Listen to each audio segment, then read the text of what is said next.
श्रीमद् भगवत गीता अध्याय 11 भगवान का विराट रूप। अर्जुन ने कहा, आपने जिन अत्यंत गुह्य आध्यात्मिक विषयों का मुझे उपदेश दिया है उसे सुनकर अब मेरा मोह दूर हो गया है।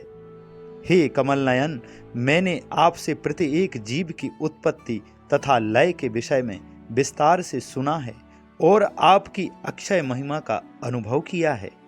हे पुरुषोत्तम, हे परमेश्वर, यद्यपि आपको मैं अपने समक्ष आपके द्वारा वर्णित आपके वास्तविक रूप में देख रहा हूँ, किंतु मैं यह देखने का इच्छुक हूँ कि आप इस दृश्य जगत में किस प्रकार प्रविष्ट हुए हैं। मैं आपके उसी रूप का दर्शन करना चाहता हूँ। हे प्रभु, हे योगेश्वर, यदि आप सोचते हैं कि मैं आपके विश्व रूप को देखने में समर्थ हो सकता हूँ तो कृपया करके मुझे अपना असीम विश्व रूप दिखाएं। भगवान ने कहा, हे अर्जुन, हे पार्थ, अब तुम मेरे ऐश्वर्य को सैकड़ों हजारों प्रकार के देवी तथा विविध रंगों वाले रूपों को देखो। हे भारत, लो तुम आदित्यों, वसुओं, रुद्रों, अश्विनी कुमारों तथा अन्य देवताओं के विभिन्न रूपों को देखो। तुम ऐसे अनेक आश्चर्यमय रूपों को देखो जिन्हें पहले कभी किसी ने ना तो कभी देखा ना सुना है। हे अर्जुन, तुम जो भी देखना चाहो उसे तत्क्षण मेरे इस शरीर में देखो। तुम इस समय तथा भविष्य में जो भी देखना चाहते हो उसको यह विश्व रूप दिखाने वाला है।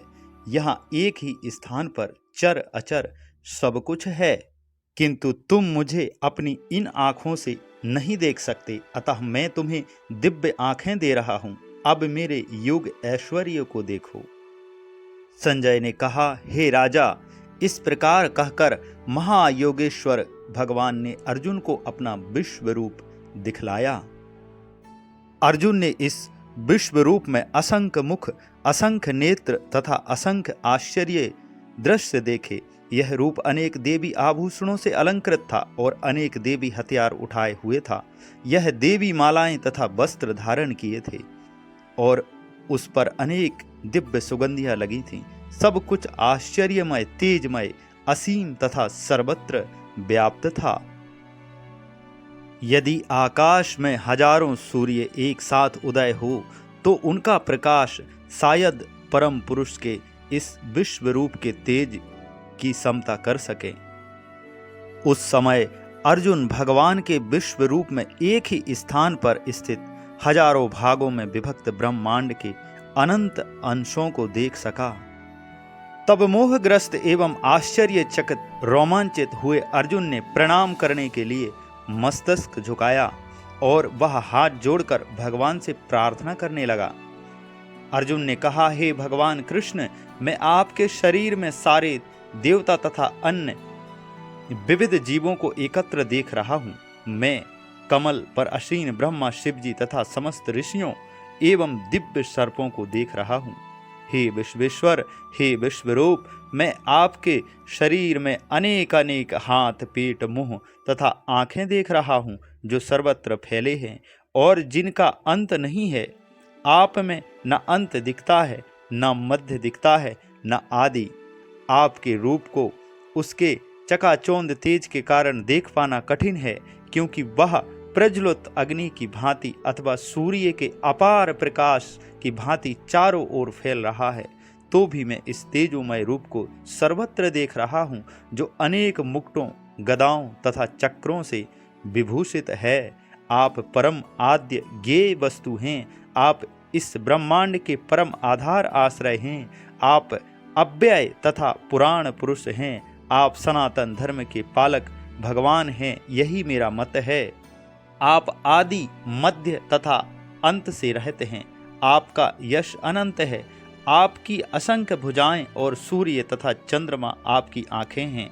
मैं आपके मुख में प्रज्वलित अग्नि निगलते हुए आपके तेज से इस संपूर्ण ब्रह्मांड को जलते हुए देख रहा हूँ। यद्यपि आप एक हैं, किंतु आप आकाश तथा सारे लोकों एवं उनके बीच समस्त अवकाश में व्याप्त हैं। हे महापुरुष, आपके इस अद्भुत तथा भयानक रूप को देखकर सारे लोग भयभीत हैं। देवों का सारा समूह आपकी शरण ले रहा है और आप में प्रवेश कर रहा है। उनमें से कुछ अत्यंत भयभीत होकर हाथ जोड़े आपकी प्रार्थना कर रहे हैं। महर्षियों तथा सिद्धों के समूह कल्याण हो कहकर वैदिक स्तोत्रों का पाठ करते हुए आपकी स्तुति कर रहे हैं। शिव के विविध रूप आदित्यगण, वसु, साध्य, विश्वदेव, दोनों अश्विनी कुमार, मरुदगण, पितृगण, गंधर्व, यक्ष, असुर तथा सिद्धदेव सभी आपको आश्चर्यपूर्वक देख रहे हैं। हे महाबाहु, आपके इस अनेक मुख, नेत्र, बाहु, जंघा, पांव, पेट तथा भयानक दांतों वाले विराट रूप को देखकर देवतागण सहित सभी लोग अत्यंत विचलित हैं और उन्हीं की तरह मैं भी हूँ। हे सर्वव्यापी विष्णु, नाना ज्योतिर्मय रंगों से युक्त आपको आकाश का स्पर्श करते मुख फैलाए तथा बड़ी बड़ी चमकती आंखें निकाले देखकर भय से मेरा मन विचलित है। मैं ना तो धैर्य धारण कर पा रहा हूँ, ना मानसिक संतुलन ही पा रहा हूँ। हे देवेश, हे जगन निवास, आप मुझ पर प्रसन्न हो। मैं इस प्रकार से आपके प्रलय अग्नि स्वरूप मुखों को तथा विकराल दांतों को देखकर अपना संतुलन नहीं रख पा रहा हूँ। मैं सब ओर से मोहग्रस्त हो रहा हूँ।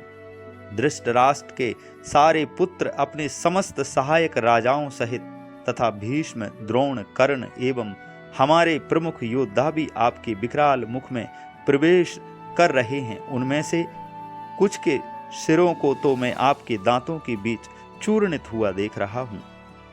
जिस प्रकार नदियों की अनेक तरंगें समुद्र में प्रवेश करती हैं, उसी प्रकार ये समस्त महान योद्धा भी आपके प्रज्वलित मुखों में प्रवेश कर रहे हैं। मैं समस्त लोगों को पूर्ण वेग से आपके मुख में उसी प्रकार प्रविष्ट होते हुए देख रहा हूँ, जिस प्रकार पतंगे अपने विनाश के लिए प्रज्वलित अग्नि में कूद पड़ते हैं। हे विष्णु, मैं देखता हूँ कि आप अपने प्रज्वलित मुखों से सभी दिशाओं के लोगों को निगले जा रहे हैं। आप सारे ब्रह्मांड को अपने तेज से अपूरित करके अपनी विकराल झुलसती किरणों सहित प्रकट हो रहे हैं। हे देवेश, कृपया करके मुझे बतलाएं कि इतने उग्र रूप में आप कौन हैं। मैं आपको नमस्कार करता हूँ, कृपया करके मुझ पर प्रसन्न हो। आप आदि भगवान हैं। मैं आपको जानना चाहता हूँ, क्योंकि मैं नहीं जान पा रहा हूँ कि आपका प्रयोजन क्या है। भगवान ने कहा, समस्त जगतों को विनष्ट करने वाला काल हूँ और मैं यहाँ समस्त लोगों का विनाश करने के लिए आया हूँ। तुम्हारे पांडवों के सिवा दोनों पक्षों के सारे योद्धा मारे जाएंगे। अतः उठो, लड़ने के लिए तैयार हो, यश अर्जित करो, अपने शत्रुओं को जीतकर संपन्न राज्य का भोग करो। ये सब मेरे द्वारा पहले ही मारे जा चुके हैं और हे सभ्यसाची, तुम तो युद्ध में केवल निमित्त मात्र हो। द्रोण, भीष्म, जयद्रथ, कर्ण तथा अन्य महान योद्धा पहले ही मेरे द्वारा मारे जा चुके हैं। अतः तुम उनका वध करो और तनिक भी विचलित ना हो। तुम केवल युद्ध करो, युद्ध में तुम अपने शत्रुओं को परास्त करोगे।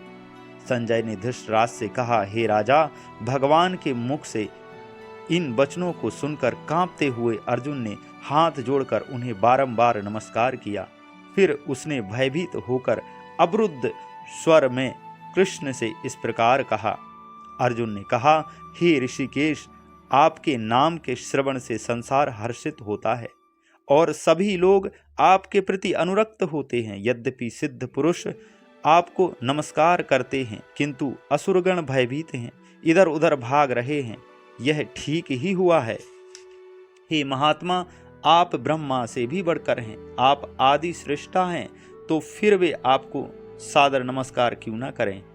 हे अनंत, हे देवेश, हे जगन निवास, आप परम स्रोत, अक्षर, कारणों के कारण तथा इस भौतिक जगत से परे हैं।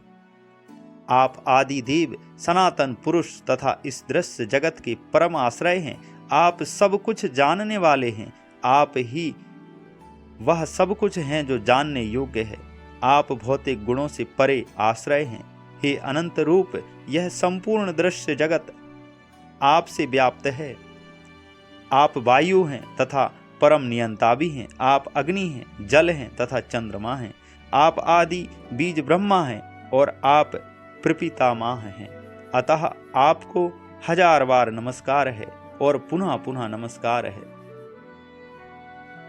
आपको आगे पीछे तथा चारों ओर से नमस्कार है। हे असीम शक्ति, आप अनंत पराक्रम के स्वामी हैं। आप सर्वव्यापी हैं, अतः आप सब कुछ हैं। आपको अपना मित्र मानते हुए मैंने हठ पूर्वक आपको हे कृष्ण, हे यादव, हे सखा जैसे संबोधनों से पुकारा है, क्योंकि मैं आपकी महिमा को नहीं जानता था। मैंने मूर्खतावश या प्रेमवश जो कुछ भी किया है, कृपया उसके लिए मुझे क्षमा कर दें। यही नहीं, मैंने कई बार आराम करते समय, एक साथ लेटे हुए, साथ साथ खाते या बैठे हुए, कभी अकेले तो कभी अनेक मित्रों के समक्ष आपका अनादर किया है। हे अच्युत्य, मेरे इन समस्त अपराधों को क्षमा करें। आप इस चर तथा अचर संपूर्ण दृश्य जगत के जनक हैं। आप परम पूज्य महान आध्यात्मिक गुरु हैं। ना तो कोई आपके तुल्य है, ना ही कोई आपके समान हो सकता है। अतुल शक्ति वाले प्रभु, भला तीनों लोकों में आपसे बढ़कर कोई कैसे हो सकता है। आप प्रत्येक जीव द्वारा पूजनीय भगवान हैं। अतः मैं गिरकर सादर प्रणाम करता हूँ और आपकी कृपा की याचना करता हूँ। जिस प्रकार पिता अपने पुत्र की डिठाई सहन करता है, या मित्र अपने मित्र की घृष्टता सहन कर लेता है, या प्रिय अपनी प्रिया का अपराध सहन कर लेता है, उसी प्रकार आप कृपा करके मेरी त्रुटियों को सहन कर लें। पहले कभी ना देखे गए आपके इस विराट रूप का दर्शन करके पुलकित हो रहा हूँ, किंतु साथ ही मेरा मन भयभीत हो रहा है। अतः आप मुझ पर कृपा करें और हे देवेश, हे जगन निवास, अपना पुरुषोत्तम भगवत स्वरूप पुनः दिखाएं। हे विराट रूप, हे सहस्त्रभुज भगवान, मैं आपके मुकुटधारी चतुर्भुज रूप का दर्शन करना चाहता हूँ, जिसमें आप अपने चारों हाथों में शंख, चक्र, गदा तथा पद्म धारण किए हुए हो। मैं उसी रूप को देखने की इच्छा करता हूँ। भगवान ने कहा, हे अर्जुन, मैंने प्रसन्न होकर अपनी अंतरंगा शक्ति के बल पर तुम्हें इस संसार में अपने इस परम विश्व रूप का दर्शन कराया है। इसके पूर्व अन्य किसी ने इस असीम तथा तेजोमय आदि रूप को कभी नहीं देखा था। हे कुरुश्रेष्ठ, तुमसे पूर्व मेरे इस विश्व रूप को किसी ने नहीं देखा, क्योंकि मैं ना तो वेद अध्ययन के द्वारा, ना यज्ञ, दान, पुण्य या कठिन तपस्या के द्वारा इस रूप में इस संसार में देखा जा सकता हूँ। तुम मेरे इस भयानक रूप को देखकर अत्यंत विचलित एवं मोहित हो गए हो। अब इसे समाप्त करता हूँ। मेरे भक्त, तुम समस्त चिंताओं से पुनः मुक्त हो जाओ। तुम शांत चित्त से अब अपना इच्छित रूप देख सकते हो। संजय ने धृतराज से कहा। अर्जुन से इस प्रकार कहने के बाद भगवान कृष्ण ने अपना असली चतुर्भुज रूप प्रकट किया और अंत में 2 भुजाओं वाला रूप प्रदर्शित करके भयभीत अर्जुन को धैर्य बंधाया। जब अर्जुन ने कृष्ण को उनके आदि रूप में देखा तो कहा, हे जनार्दन, आपके इस अतीब सुंदर मानवीय रूप को देखकर मैं अब स्थिर चित्त हूँ और मैंने अपनी प्राकृत अवस्था प्राप्त कर ली है। श्री भगवान ने कहा, हे अर्जुन, तुम मेरे जिस रूप को इस समय देख रहे हो उसे देख पाना अत्यंत दुष्कर है। यहाँ तक कि देवता भी इस अत्यंत प्रिय रूप को देखने की ताक में रहते हैं। तुम अपने दिव्य नेत्रों से जिस रूप का दर्शन कर रहे हो उसे ना तो वेद अध्ययन से, ना कठिन तपस्या से, ना दान से, ना पूजा से ही जाना जा सकता है। कोई इन साधनों के द्वारा मुझे मेरे रूप में नहीं देख सकता। हे अर्जुन, केवल अनन्य भक्ति द्वारा मुझे उस रूप में समझा जा सकता है जिस रूप में मैं तुम्हारे समक्ष खड़ा हूँ, और इसी प्रकार मेरा साक्षात दर्शन भी किया जा सकता है। केवल इसी विधि से तुम मेरे ज्ञान के रहस्य को पा सकते हो। हे अर्जुन, जो व्यक्ति सकाम कर्मों तथा मनोधर्म के कलमश से मुक्त होकर मेरी शुद्ध भक्ति में तत्पर रहता है, जो मेरे लिए ही कर्म करता है, जो मुझे ही जीवन लक्ष्य समझता है और जो प्रत्येक जीव से मैत्री भाव रखता है वह निश्चय ही मुझे प्राप्त करता है। हरे कृष्णा। तो इस प्रकार ये 11वां अध्याय था विराट रूप भगवान का।